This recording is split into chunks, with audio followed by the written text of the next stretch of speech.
it makes it so it's easy to zero in on the section.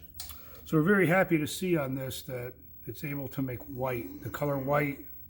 If you can make the color white on a CRT, Yep. then generally the CRT is It means you have good. all the colors. You have them all. We have what it takes to finish this and make it work correctly.